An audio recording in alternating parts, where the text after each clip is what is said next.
علیکم ورحمۃ اللہ وبرکاتہ۔ میرے اسلامی پیارے بھائیوں اور بہنوں، آج ہم دیکھنے والے ہیں نجاست کے احکام۔ ہم پچھلے ویڈیو میں پانی کے احکام کے بارے میں دیکھ رہے تھے، پانی کے اقسام کے بارے میں دیکھ رہے تھے، اور ہم آج نجاست کے احکام کے بارے میں دیکھنے والے ہیں۔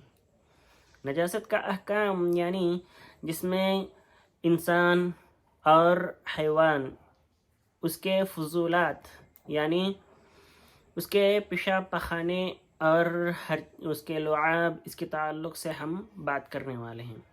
سب سے پہلے ہم انسان کو دیکھا جائے تو انسان کا پیشاب اور پخانہ دونوں بھی مطلقاً نجس ہیں، یعنی آپ صلی اللہ علیہ وسلم نے انسان کے پاخانے کو اگر چپل کے اوپر لگ جائے، چپر میں لگ جائے، تو اس کو مٹی میں رگڑ کر صاف کرنے کے لیے کہا۔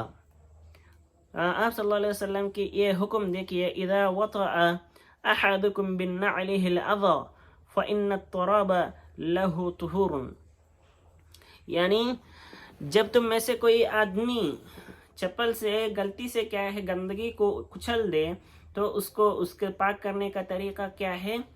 مٹی سے اس کو رگڑنا ہے، مٹی پر اس کو رگڑنا ہے۔ اور اسی طرح آپ صلی اللہ علیہ وسلم نے مسجد میں پیشاب کرنے والے دیہاتی کے پیشاب کے اوپر پانی کو بہا دینے کے لیے کہا، پانی بہا دینے کے لیے کہا۔ اور اسی طرح دودھ پیتے بچے کا جو بھی پیشاب پخانہ ہوتا ہے، پیشاب ہوتا ہے، اس کو نجس نہیں قرار دیا آپ صلی اللہ علیہ وسلم نے۔ آپ صلی اللہ علیہ وسلم کی روایت ہے کہ یغسل من بول الجاریۃ ویرش من بول الغلام، یعنی آپ صلی اللہ علیہ وسلم نے بچی کی پیشاب اس کو اسی جگہ کو دھو لیا تھا جس جگہ وہ لگی تھی، اور اسی طرح بچے کا پیشاب پر چھینٹے چھنکائی تھی۔ اور اسی طرح آپ صلی اللہ علیہ وسلم نے ماکول اللحم، یعنی جس جانوروں کو کھایا جاتا ہے ان جانوروں کی پیشاب کو کیا قرار دیا؟ پاک قرار دیا۔ جیسا کہ آپ صلی اللہ علیہ وسلم نے ارنین، ان لوگوں کو کیا ہے اونٹ کے پیشاب اور دودھ پینے کا اجازت دیا تھا بطور دوا کے طور پر۔ آپ صلی اللہ علیہ وسلم نے ان دونوں کو کیا ہے اونٹ کے پیشاب اور دودھ پینے کے لیے کہا تھا۔ یہ المغنی میں آتا ہے، ترمذی میں اور ابو داؤد میں بھی اس کی روایت موجود ہے۔ اور اسی طرح آپ صلی اللہ علیہ وسلم نے بکری کے ریوڑ میں، بکریوں کے باڑ میں نماز پڑھنے کی اجازت دی تھی، اور یہ بھی بخاری کی روایت ہے۔ اور اسی طرح آپ صلی اللہ علیہ وسلم اونٹ کے پیشاب کا اجازت دینا اس بات کی دلیل ہوتی ہے، اللہ سبحانہ وتعالیٰ یہ چیز کہا آپ صلی اللہ علیہ وسلم کی طرف سے، ان اللہ لم یجعل شفاءکم فیما حرم علیکم، رواہ البخاری، یعنی اللہ سبحانہ وتعالیٰ نے اس چیز میں تمہارے لیے شفا نہیں رکھی جس کو اللہ سبحانہ وتعالیٰ نے آپ کے اوپر حرام قرار دیا۔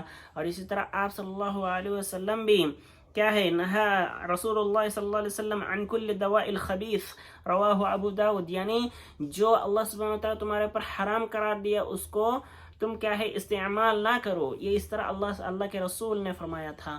اور اسی طرح ہم دیکھا جائے ہر چیز کا اصل جو بھی ہو اس کا اصل کیا ہے؟ طہارت ہے، الا یہ کہ اس کے خلاف کوئی دلیل مل جائے۔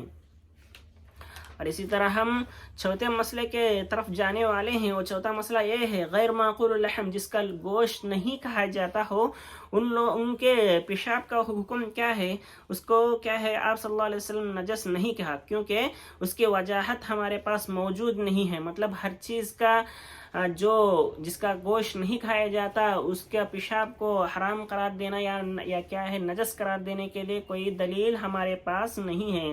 اور اسی طرح ہم دیکھا جائے تو ہر تمام حیوانات کا اصل طہارت ہے، الا یہ کہ اس کے خلاف کوئی دلیل مل جائے۔ اور اسی طرح پانچواں حکم یہ ہے، پانچواں احکام، کتے کا لعاب نجس ہے۔ کتے کا لعاب کیا ہے؟ نجس ہے۔ اس کے لیے پہلی دلیل یہ ہے اذا ولغ القلب فی اناء احدکم فلیرفہ ثم یغسلہ 7 مرات وَأَوْلَاهُنَّ بِالتُّرَابِ، آپ صلی اللہ علیہ وسلم نے کہا جب کوئی کتا تمہارے برتن میں منہ ڈال دے تو اس کو 7 مرتبہ دھویا کرے، اس میں سے پہلا مرتبہ مٹی سے دھوئیں۔ اس حدیث کی وجہ سے صرف کتے کا لعاب نجس ہوتا ہے، علاوہ ازیں اس کی بقیہ مکمل ذات طاہر ہے۔ مطلب اس کا مطلب یہ ہے کہ اس حدیث کی وجہ سے صرف کتے کا لعاب یعنی اس کا تھوک نجس ہو جاتا ہے، بقیہ اس کے بال، اس کے ہڈیاں، اس کے پیر، اس کے ناخن سب اگر انسان کو لگ جائے یا نہیں تو کتا کسی آدمی کے، کسی انسان کے پیر کو چھو کر چلا جائے، کسی آدمی کے کتے کو چھوتا ہے، یہ اس کے لیے نجس نہیں قرار دیا جائے گا، بلکہ وہ نجس نہیں ہوگا۔ اور اسی طرح ہم دیکھا جائے چھٹا مسئلہ یہ ہے غوبر اور حیض کے تعلق سے۔ حیض کا خون نجس ہے، گوبر اور حیض کا خون کیا ہے؟ نجس ہے۔ گوبر کے تعلق سے آپ صلی اللہ علیہ وسلم نے فرمایا انہا رکسن، کیا ہے؟ وہ نجس ہے۔ حضرت ابن مسعود رضی اللہ تعالی عنہ کہتے ہیں کہ میں نے آپ صلی اللہ علیہ وسلم کے ان کے حاجات سے رخصت ہونے کے لیے میں نے کیا ہے 2 پتھر لیے تھے، اور تیسرا مجبوراً ایک گوبر کا ٹکڑا لینا پڑا۔ آپ صلی اللہ علیہ وسلم نے اس گوبر کے ٹکڑے کو دور کر کے کہا انہا رکسن کہا۔ اور اسی طرح حیض کا خون آپ صلی اللہ علیہ وسلم نے فرمایا اس کو خریج دو اور پانی کے ساتھ دھوو، اور اسی کی طرح اس کے اوپر پانی انڈیل دو تو اس کے اوپر نماز پڑھ سکتی ہے۔ اس طرح کیا ہے کہا پہلے اس کو خرچنا ہے، پھر اس کے ساتھ پانی کے ساتھ دھونا ہے، اور اسی طرح اس کے اوپر پانی بھی انڈیل دینا ہے۔ اس طرح 3 مرتبہ صاف کرنے کے بعد کیا ہے وہ صاف ہو جاتا ہے۔ اس کا مطلب یہ ہے کہ وہ نجس ہے۔ اور مطلقاً خون کا حکم کیا ہے؟ مطلقاً خون اللہ سبحانہ وتعالی نے سورہ انعام آیت نمبر 14 میں اس طرح کہا دم مسفوحا او لحم الخنزیر فإنہ رجس۔ یہ دم مسفوح یعنی بہتا ہوا خون جس کو کھانا تو حرام ہے، مگر یہ اگر انسان کے جسم پہ ہو یا انسان کے جسم پہ خون بہہ رہا ہو تو اس ٹائم پہ وہ نجس نہیں ہوگا، کیونکہ پہرا دینے کے لیے جو انصاری صحابی کڑے تھے پوری رات کڑے تھے، اور اسی طرح ایک انصاری صحابی نماز پڑھنے کے لیے ٹھہر گئے تھے تو ان کو تیر سے ایک دشمن نے وار کر دیا، ان کے جسم سے خون رس رہا تھا۔ وہ انصاری صحابہ رضی اللہ عنہم کیا ہے اسی حالت میں نماز پڑھ رہے تھے۔ یہ بھی ہم کو بخاری کی روایت میں ملتا ہے۔ امام حسن رضی اللہ رحمۃ اللہ علیہ کہتے ہیں ما زال المسلمون یصلون فی جراحتہم، یعنی مسلمان جنگ میدان میں ان کے پھوڑوں سے ان کے زخموں کے ساتھ نماز پڑھ رہے تھے۔ اور اسی طرح خنزیر کا گوشت اور بقیہ سب چیز نجس ہے۔ اور اسی طرح مردار انسان طاہر ہوتا ہے، اس کو چھونے سے انسان ناپاک نہیں ہوتا۔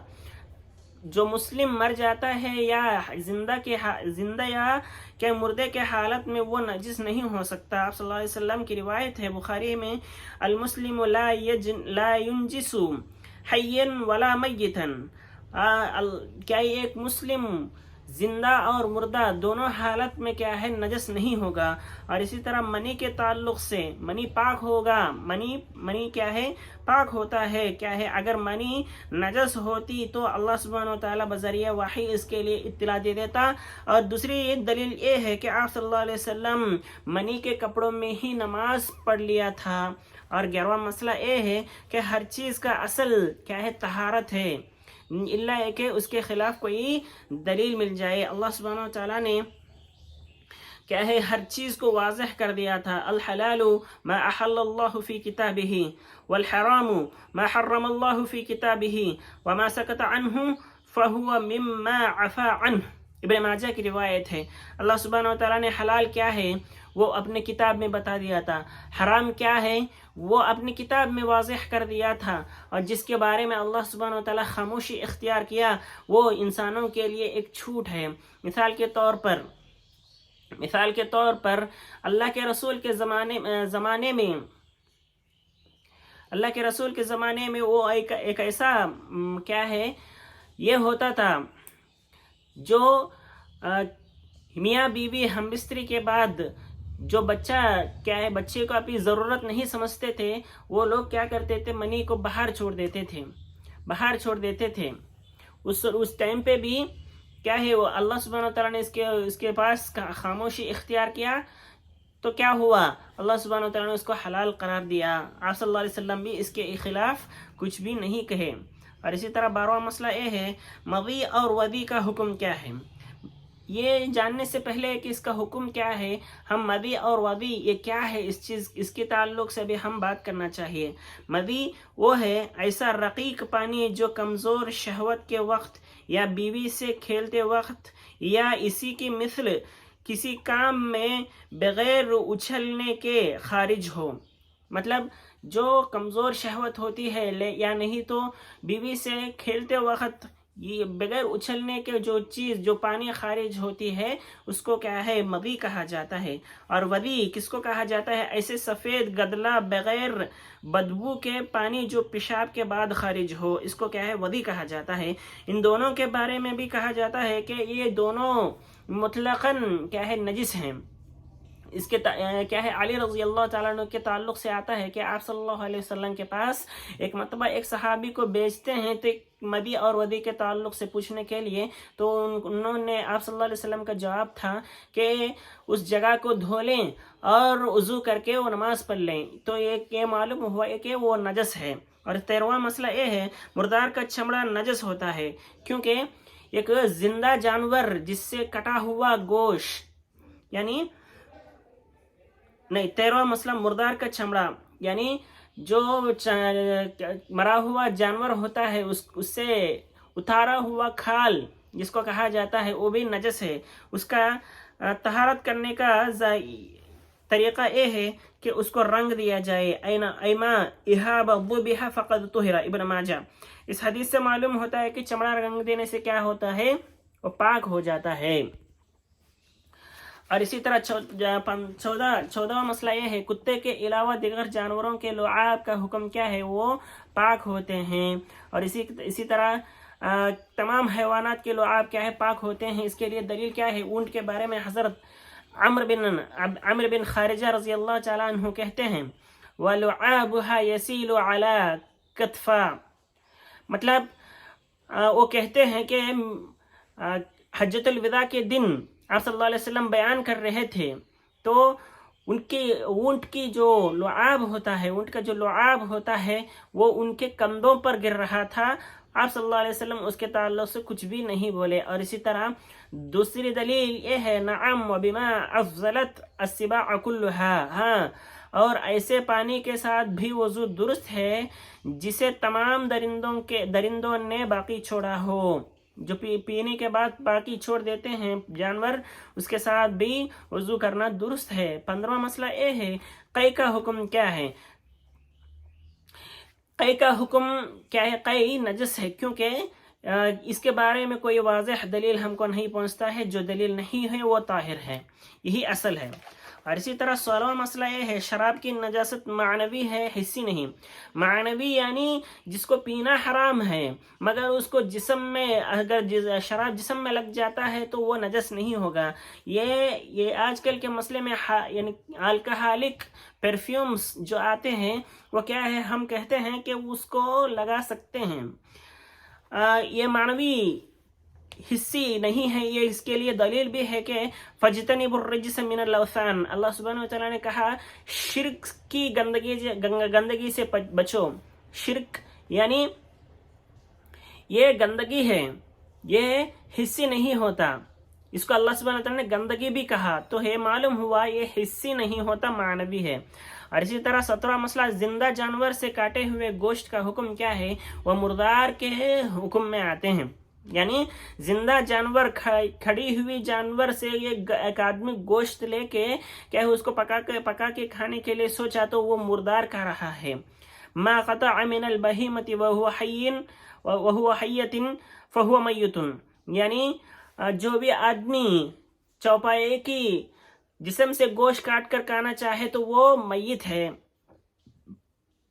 اور اسی طرح مچھلی اور ٹڈی مردار بھی حلال اور پاک ہیں. آپ صلی اللہ علیہ وسلم نے فرمایا احل لکم میتتان السمک والجراد، یعنی دو مردار کو اللہ سبحانہ و تعالیٰ نے آپ کے اوپر حلال کیا. وہ کیا ہے؟ مچھلی اور ٹڈی. جو نمازی لا علمی کی وجہ سے نجاست لگے کپڑوں میں نماز پڑھ لے اسے دہرانے کی ضرورت نہیں ہے. آپ صلی اللہ علیہ وسلم ایک مرتبہ نماز میں ٹھہرے ہوئے تھے اور آپ صلی اللہ علیہ وسلم اچانک سے اپنے چپل کو نیچے اتار دیا اور نماز کو کیا ہے جاری رکھا.